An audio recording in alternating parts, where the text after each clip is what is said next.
நெல்லை மாவட்டம் வள்ளியூர் அருகே தனியார் பேருந்து கவிழ்ந்து விபத்துக்குள்ளானதில் 10 பேர் சம்பவ இடத்திலேயே உயிரிழந்தனர். அது குறித்த தகவல்களை செய்தியாளர் நாகராஜனிடம் கேட்கலாம். நாகராஜன், இந்த விபத்து எப்படி நடந்துச்சு? கண்டிப்பாக மணிமாறன், நாம பார்க்கக்கூடிய பகுதி திருநெல்வேலி தேசிய நெடுஞ்சாலை. திருநெல்வேலியிலிருந்து நாகர்கோவில் கேரளாவில் இணைக்கக்கூடிய தேசிய நெடுஞ்சாலை தான் இருக்கிறோம். இந்த பகுதியில் அந்த விபத்து நடந்துள்ளது. அதாவது வள்ளியூரை அடுத்த பிளாக்கோட்டை பாறை என்ற பகுதியில் இந்த விபத்து நடந்துள்ளது. இந்த பேருந்து தற்பொழுது ஒரு புறமாக இழுத்து வைக்கப்பட்டுள்ளது. தற்பொழுது மீட்பு பணியினால் அந்த மீட்பு பணிகள் எடுக்கப்பட்டு துரிதப்படுத்தப்பட்டு அதன் காரணமாக அந்த ஜேசிபி கொண்டு அந்த பேருந்தை நிறுத்தி வைக்கப்பட்டுள்ளது. தற்போது ஓரமாக நிறுத்தி வைக்கப்பட்டது. இந்த பேருந்து முழுக்க நம்ம பார்க்கக்கூடிய இந்த பகுதி, சிறப்பாக காணக்கூடிய இந்த பகுதி என்பது சுமார் 100 மீட்டர் தாண்டி, அதாவது அந்த சாலை நாம் பார்க்கக்கூடிய இந்த சாலையின் வலது பக்கத்தில் வந்த பேருந்து தான் தற்பொழுது இந்த இடது பக்கத்திற்கு வந்துள்ளது. இதற்கு காரணம் அங்கிருந்து வரும் பொழுதே அந்த தடுப்பு சுவரில் மோதி, சாலை நடுவே இருக்கக்கூடிய தடுப்பு சுவரில் மோதி தான் இந்த விபத்து நடந்துள்ளதாக தெரிகிறது. முதற்கட்டமாக அவர் தூங்கி இருக்கலாம், டிரைவர் தூங்கி இருக்கிற காரணமாக இந்த விபத்து நடந்திருக்கலாம் என்ற கோணத்தில் விசாரணை நடத்தப்பட்டு வருகிறது. அதன் காரணமாகத்தான் இந்த ஆம்னி பேருந்தில் பார்க்கலாம், மறுபுற கண்ணாடிகள் எதுவுமே சேதமாகவில்லை. ஆனால் ஒரு புற கண்ணாடிகள் அனைத்துமே சேதமடைந்துள்ளது. இந்த சேதமானது இந்த விபத்தானது காலை 5:05 அந்த நேரத்திற்கு நடந்திருக்கலாம் என்று சொல்லப்படுகிறது. இந்த சம்பவத்தில் நேரடியாக மீட்பணியில் ஈடுபட்ட அந்த பகுதியை சேர்ந்த சேகர் என்பவர்கள் அவர்கிட்ட கேட்கலாம். சார், என்ன நடந்து சொல்லுங்க. முதல்ல உங்களுக்கு எப்படி தகவல் வந்துச்சு? என்ன மீட்பு பணியில் ஈடுபட்டீங்க? பக்கத்தில் உள்ள பல்கில் தான் இருந்தோம். சத்தம் கேட்டான்னு ஓடி வந்தோம். வந்ததை பார்த்தா எல்லாருமே கை கால் இல்லாமல், பஸ் அப்செட் ஆகி கை கால் இல்லாமல் எல்லாமே இந்த சென்ட்ரு மீடியத்தில் உட்காந்து இருந்தாங்க. உடனே நாங்கள் போலீஸ் எல்லாம் தகவல் கொடுத்து எல்லாருமே உடனே வந்து மீட்பு பண்ணி நடந்துச்சு. ஹைவே ஆம்புலன்ஸ் எல்லாம் வந்தாங்க. ஒரு 10 பேர் இறந்துருக்காங்க. 2 பச்சை குழந்தைங்க இறந்துருக்காங்க. நீங்கள் சொல்லுங்கள், என்ன மாதிரி அந்த நேரத்தில் மீட்பு பணியில் அடுத்து, அதாவது தீயணைப்பு துறையினரோ காவல்துறையினோ எவ்வளோ நேரத்தில் வந்தாங்க? என்ன மாதிரி மீட்பு பண்ணி நடந்துச்சு? மிக விரைவாக வந்துட்டாங்க. வந்து எல்லாம் ஹெல்ப் பண்ணிட்டு இருந்தாங்க. ஃபாஸ்ட்டாகவே நடந்துச்சு. எல்லாமே எல்லாரும் அடிபட்டு இருந்தாங்க. தூக்கி ambulance, highway ambulance, highway petrol எல்லாம் வந்து ஹெல்ப் எல்லாம் வந்துட்டு மீட் பணியில் தீவிரமாக பண்ணிட்டு இருந்தாங்க. அதாவது நீங்கள் பார்க்கலாம், இந்த பேருந்து எந்த அளவுக்கு சேதமடைந்துள்ளது என்பதை. அதாவது ஒரு புறமாக அந்த ஆம்னி பேருந்து ஒரு புறம் முழுமையாக சேதமடைந்துள்ளது. அந்த டயர்கள் வெடித்துள்ளது, ஒரு பக்கம் டயர் வெடித்துள்ளது. இந்த இடத்தில் சம்பவ இடத்தில் காலையிலே அந்த துரித பணிகள், மீட்பு பணிகள் துரிதப்படுத்தப்பட்டுள்ளன. மணிமாறன், இந்த இடத்தில் சம்பவ இடத்திற்கு அதே போல காவல்துறை உயர் அதிகாரிகள் நேரடியாக வந்துள்ளனர். அதே போல காவல்துறையினரும் காலையில் தீயணைப்பு துறையினரும் உடனடியாக மீட்பு பணி ஈடுபட்டதனால தான் உயிரிழப்பை ஓரளவு தடுக்க முடிந்தது என்று சொல்லலாம். ஆனால் முதற்கட்டமாக தற்பொழுது வந்த தகவலும்படி 5 ஆண்கள், 3 பெண்கள், 2 குழந்தைகள் என 10 பேர் வரை உயிரிழந்துள்ளனர். சம்பவ இடத்தில் மாவட்ட காவல்துறை கண்காணிப்பாளர் அவர் நேரடியாக விசாரணை நடத்தி வருகிறார். அதே போல சம்பவ இடத்திற்கு நெல்லை சரக டிஐஜி திரு அன்பு அவர்களும் நேரடியாக வந்துள்ளார். அதே போல மாவட்ட ஆட்சித்தலைவர் திரு கருணாகரன் அவர்கள் நேரடியாக வந்து இந்த இடத்தில் ஆய்வு நடத்தி வருகிறார். விபத்துக்கான பின்னணி என்ன என்பது குறித்து தொடர்ந்து விசாரணை நடத்தப்பட்டு வருகிறது. மணிமாறன், இப்போ உயிரிழந்தவர்களின் உறவினர்களுக்கு இந்த தகவல் தெரிவிக்கப்பட்டுருச்சா?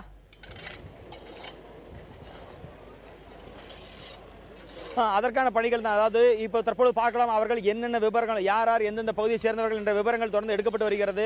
பெரும்பாலும் இது காரைக்காலிலிருந்து இந்த பகுதிக்கு வந்துள்ளது. சுற்றுலா பயணிகள் அதிகம் வந்திருக்கலாம் என்ற கோணத்தில் விசாரணை நடத்தப்பட்டு வருகிறது. எனவே இவர்கள் ஒரு குடும்பமாக வந்துள்ளவர்கள் வந்தார்களா என்பது குறித்து விசாரணை நடத்தப்பட்டு வருகிறது. ஏற்கனவே இந்த பேருந்தில் பயணித்த மற்ற 18 பேர், அதாவது மறுபுறம் அமர்ந்திருந்த 18 பேர் வரைக்கும் அவர்கள் தற்பொழுது நாகர்கோவில் அரசு மருத்துவமனை அனுமதிக்கப்பட்டு சிகிச்சை அளிக்கப்பட்டு வருகின்றனர். எனவே அவர்கள் ஓரளவுக்கு நினைவு திரும்பியதும் தான் அதற்கான விசாரணை நடத்தப்பட்டு எந்தெந்த பகுதியை சேர்ந்தவர்கள், உயிரிழந்தவர்கள் எந்த ஊரை சேர்ந்தவர்கள் என்ற முழு விவரங்களும் தெரிய வரும் என்று காவல்துறை தரப்பு சொல்லப்படுகிறது. அதே போல தற்பொழுது அந்த அவர்களுக்கான தீவிர சிகிச்சை அளிக்கப்பட்டு வருவதால் தீவிர சிகிச்சையின் போதுதான் அவர்களை விசாரிக்கும் பொழுது உயிரிழந்தவர்கள் யார் என்பது குறித்து தகவல்கள் தெரிய வரும். சரண்யா, நாகராஜன், விபத்துக்குள்ளான பேருந்து ஓட்டுநர்கிட்ட பேச முடிஞ்சதா உங்களால? பேருந்துல எத்தனை ஓட்டுநர்கள் இருந்தாங்க?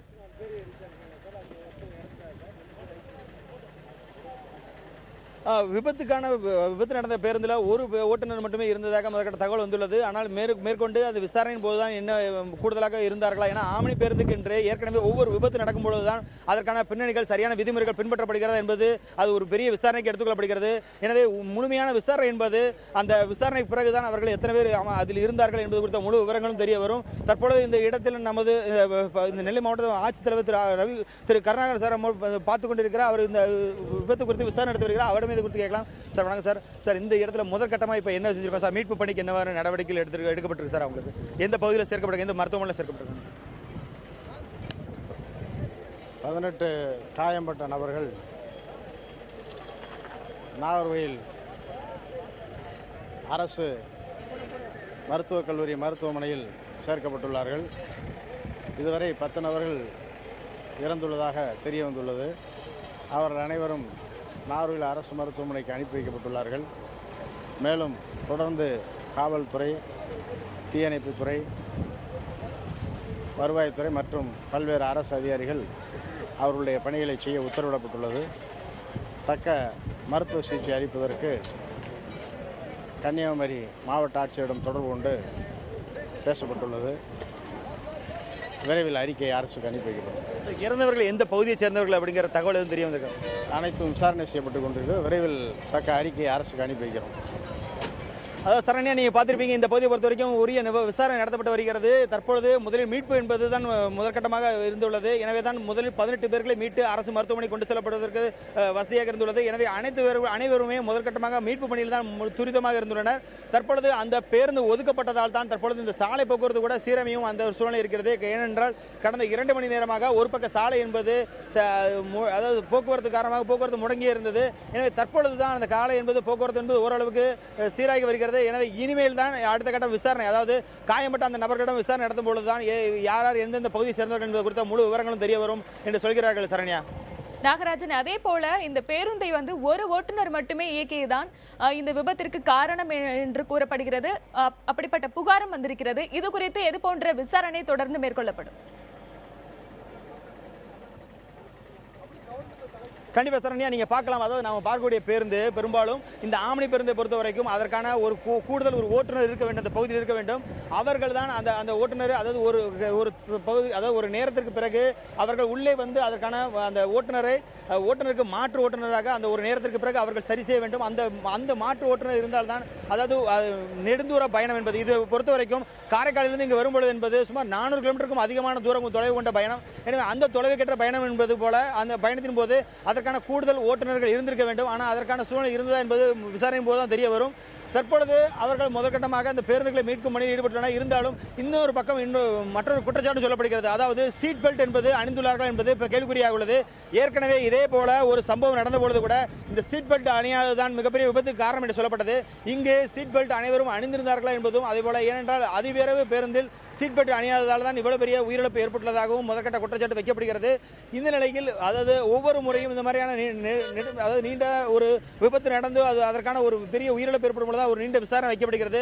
ஆனால் விசாரணை தொடர்ந்து அதனை தொடர்ந்து ஒரு மாத காலத்திற்கு அதற்கான கெடுபிடிகள் அதிகமாக இருக்கும். ஆனால் அதன் பிறகு எப்பவும் போல அந்த விபத்துகள் என்பது தொடர்ந்து நடந்து கொண்டே இருக்கும் என்று இந்த பகுதியை சேர்ந்த சமூக ஆர்வலர்கள் குற்றம் சாட்டுகின்றனர். ஏனென்றால் இந்த வள்ளியூர் பனங்குடி பகுதியை பொறுத்த வரைக்கும் தொடர்ந்து அதிகம் விபத்து நடக்கக்கூடிய பகுதி. எனவே முழுமையாக விபத்துகளை களைவதற்கான ஏற்பாடுகளை செய்ய வேண்டும்.